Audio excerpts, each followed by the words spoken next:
मुझसे पहली सी मोहब्बत मेरे महबूब ने मांगी। मैंने समझा था कि तू है तो दुर्ग से है हयात।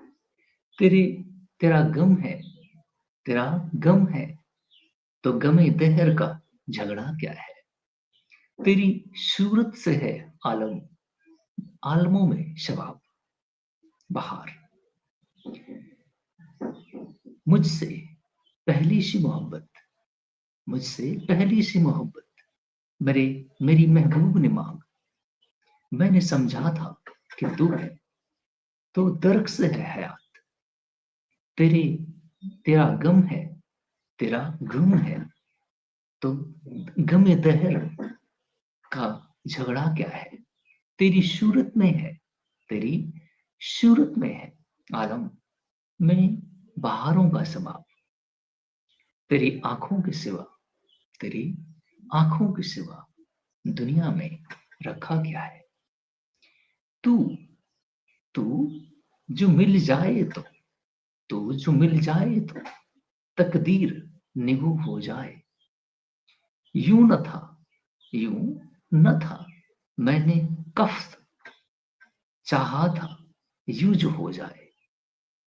और और भी दुख है जमाने में मोहब्बत के सिवा। और भी दुख है और भी गम है जमाने में मोहब्बत के सिवा। राहतें और भी हैं वस्ल की राहत के सिवा।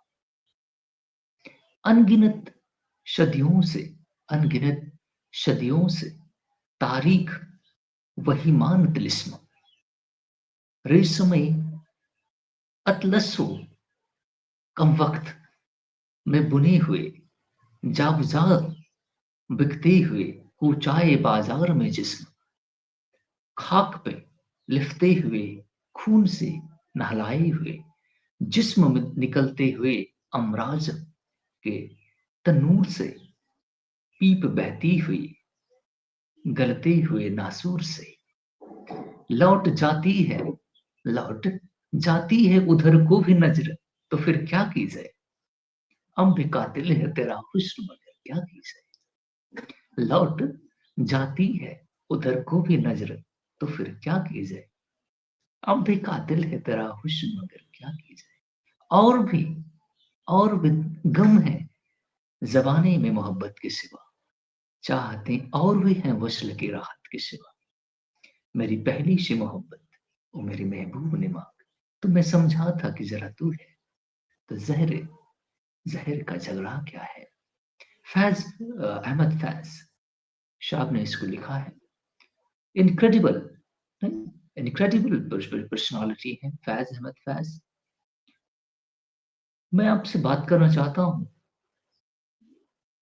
इसके बाद। कॉन्टेक्स्ट ये है, हम एक सिविलाइजेशन है, हम एक सिविलाइजेशन है।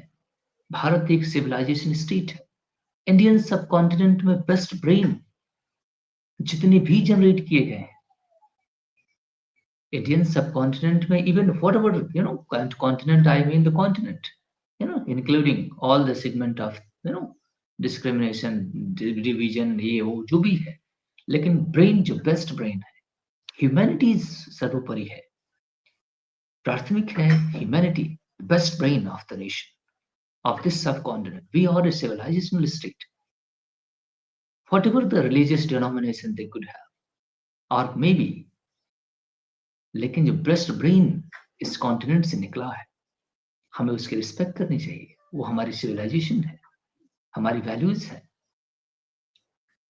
जो आप डिस्क्रिमिनेशन करते हैं, whatever people are saying this and that, ये वो, जो आप बहुत अच्छी तरह जानते हैं कि मैं क्या कह रहा हूँ, है ना। लेकिन we must have to observe the values that this continent, this soil actually produced. और सबसे सर्वोपरि है ह्यूमन का ब्रेन। डिफरेंट सेगमेंट्स में, शायरी में, साइंस साइंस में, इसमें उसमें जो भी डायमेंशंस है, इस कॉन्टिनेंट ने दुनिया को बहुत कुछ दिया है। हमें अपनी वैल्यूज को रिस्पेक्ट करनी चाहिए और ऑनर के साथ जीना चाहिए, है ना।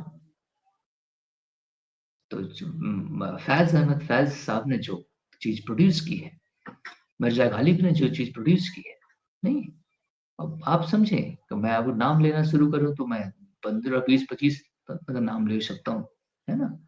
अब आप समझिए, मीर तकी मीर उस जमाने में हुआ करते थे, आज 300 साल पहले, है ना?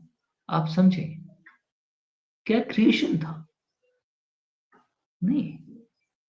तो कुछ गलतियां हमसे हुई जिसकी वजह से हम सक्सेसिवली गुलाम बनते चले गए, डिफरेंट, है ना, सोसाइटीज और एग्रेसिव, इन्वेडर्स की वजह से। इससे हमारी कल्चरल सब्जुगेशन हो गई, है ना?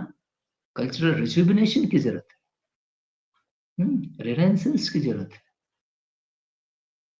है ना? हम अपनी वैल्यूज को एक्चुअली भूल चुके हैं, और अब तो एक हेट का भी कॉन्सेप्ट चल चुका है, उसमें और कुछ बेस्ट क्रिएशन जो है वो कहीं कॉर्पोरेट के अंदर दबा जा रहा है ना? उसको कोई रिवाइवल करने वाला नहीं है। हम्म, तो ये देखने की जरूरत है। इस कॉन्टिनेंट ने जितने बेस्ट ब्रेन पैदा किए हैं, जितनी बेस्ट वैल्यूज हैं, उसको हमको ऊपर लाने की जरूरत है, whatever the caste, religion, discrimination, division we have, है ना? Even some segment of tribal societies ने जो वैल्यूज क्रिएट की हैं, अगर वो यू नो प्रोडक्टिव हैं और अच्छी हैं, तो उसे हमें लेना चाहिए, है ना? So that we can actually, अगर हम वैल्यू नहीं करते अपने कॉन्टिनेंट पर रह रहे लोगों का, नहीं अपनी चीजों का, तो हम कुछ ना कुछ, आप जब डिस्क्रिमिनेशन शुरू करते हैं तो वैल्यू और कल्चर का भी डिस्क्रिमिनेशन उसी साथ उसी समय कर रहे होते हैं।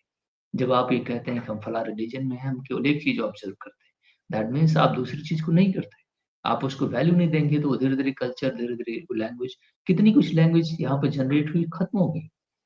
अब धीरे धीरे लोग अंग्रेजी की तरफ इतना जा रहे हैं कि हिंदी बोलने में लोगों का आप इंसल्ट फील होता है, वो दूसरे को जलील करते हैं। नहीं, अगर आप ऐसा करते रहेंगे तो लैंग्वेज धीरे धीरे ये सेकेंडरी और टर्शियरी बन जाएगी। आने वाली जनरेशन केवल अंग्रेजी बोलेगी फिर से। इससे बढ़िया तो हम अंग्रेजों के ही गुलाम होते तो बेहतर था, है ना? जब आपको कल्चरल एजुकेशन हिंदी बोलने में, अपनी लोकल लैंग्वेज बोलने में आपको लगता है कि इंसल्ट फील होता है, तो आप क्यों ना अंग्रेजों के गुलामी के पीरियड में होते।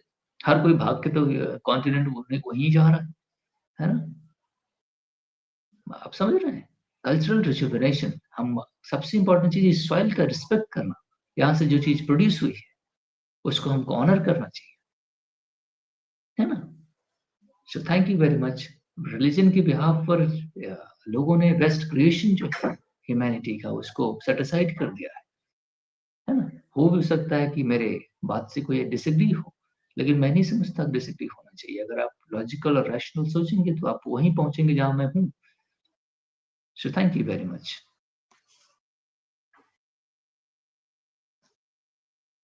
लौट जाती है उधर को भी नज़र, तो फिर क्या की जाए? अब भी कातिल है तेरा हुस्न, मगर क्या की जाए?